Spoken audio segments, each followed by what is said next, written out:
O livro de Juízes termina exatamente como começou, em meio à confusão, ao silêncio espiritual e com corações completamente sem direção. A frase que ecoa no final do livro é assustadora.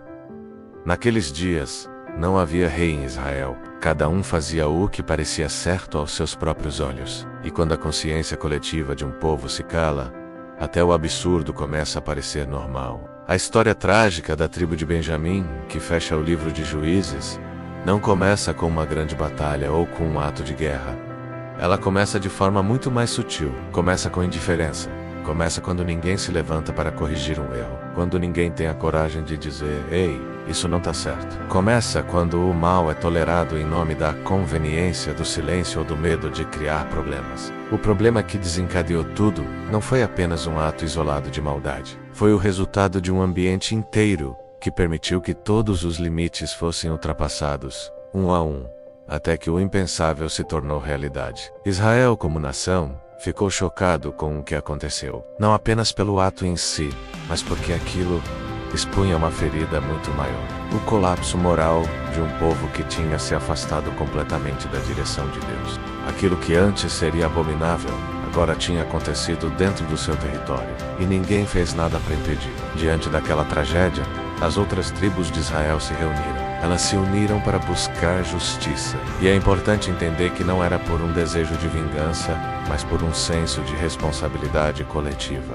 Eles entenderam que quando o pecado é tratado como algo privado, ele cresce em silêncio nas sombras. Quando é ignorado por conveniência, ele se espalha como uma doença. Israel entendeu naquele momento que precisava lidar com a raiz do problema e não apenas com os sintomas. No entanto, a tribo de Benjamim tomou uma decisão perigosa e fatal. Em vez de entregar os culpados e corrigir o erro dentro de suas próprias fronteiras, eles escolheram proteger os seus. Eles preferiram defender os homens da sua tribo do que defender a verdade e a justiça. E essa decisão mudou absolutamente tudo. A lição aqui é poderosa.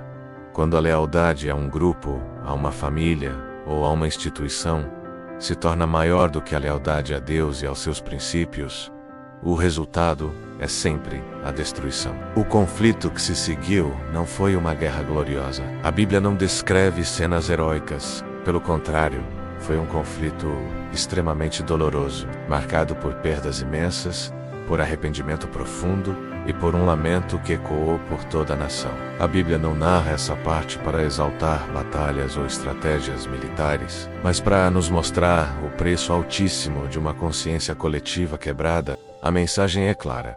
Quando o erro não é tratado cedo, quando ainda é pequeno, ele cobra um preço caro e doloroso mais tarde. No meio do conflito, Israel corou, Israel jejuou. E mesmo em meio à guerra, eles subiam a Bíton para perguntar a Deus o que deveriam fazer. Isso nos ensina algo profundo. Porque mesmo quando a disciplina é necessária, mesmo quando a correção precisa ser firme, ela ainda deve ser acompanhada de humildade e de uma busca desesperada por direção espiritual.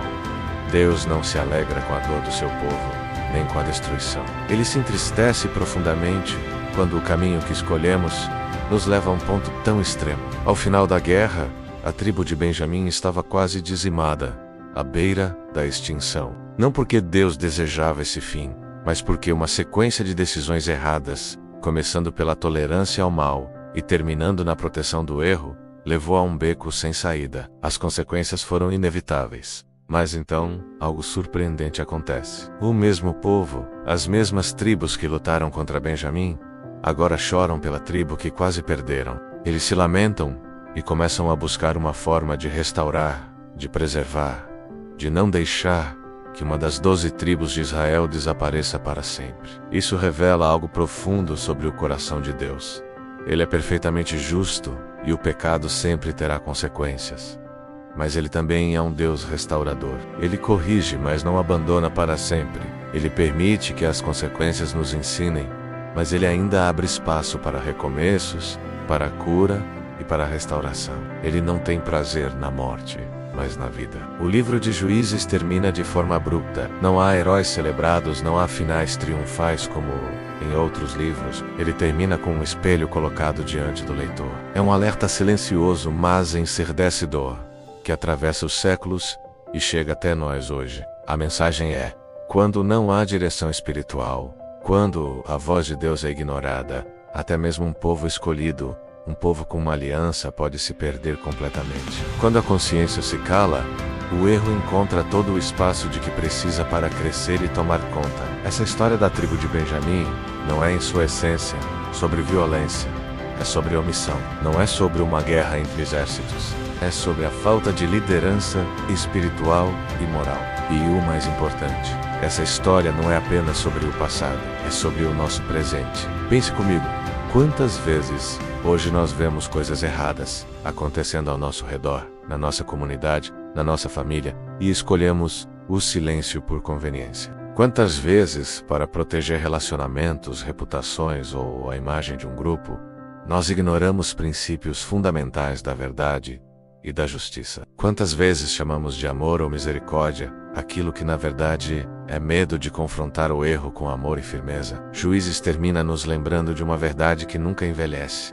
Deus não está procurando pessoas perfeitas. Ele está procurando pessoas responsáveis. Ele espera que o seu povo seja luz no mundo, não um espectador passivo na arquibancada da vida. Ele nos chama para sermos uma voz que clama por justiça e verdade, não um silêncio que consente com o erro. Ele nos chama para ter uma consciência viva, sensível à sua voz, não um coração anestesiado pelo barulho do mundo. Porque a lição final de Juízes é esta: quando ninguém governa o coração, quando não há um rei no trono da nossa alma, o caos sempre tentará assumir o controle. Que a nossa escolha seja sempre entregar o trono do nosso coração a Deus, para que a sua voz seja a única que seguimos. Se essa mensagem falou com você, deixe seu comentário aqui embaixo. Vamos continuar essa conversa. Não se esqueça de se inscrever no canal e ativar as notificações para não perder nossos próximos vídeos. Obrigado por assistir e até a próxima.